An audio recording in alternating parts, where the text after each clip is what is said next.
This is a really great question. We actually get a lot of parents who think that because their kid gets so distressed anytime they mention doctor's appointments or they need to go visit a doctor and get a shot, that it's better not to tell their kids until they are in the office. But what can happen then is that it builds a general sense of distrust for you.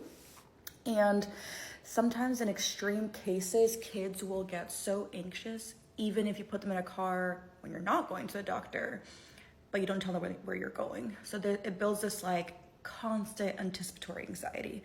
So really what we would like to do is do needle desensitization or needle phobia exposures in advance without a certain deadline per se.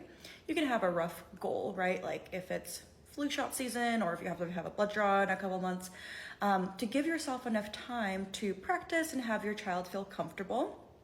And then after that, once they're a little bit less distressed, you can tell them about a day or two in advance. So that way they're not constantly anticipating that you're going to trick them or that they're going to just randomly end up at the doctor's office. Or if your child knows they have to get a shot sometime like in September, or they know they have to get a blood draw in the fall, they might ask you literally every single day.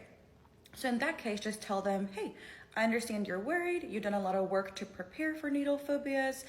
I'm going to tell you about a day or two, and you tell them the actual amount of time you're going to tell them in advance, before we go in. And that will help them trust you and know exactly, what to expect.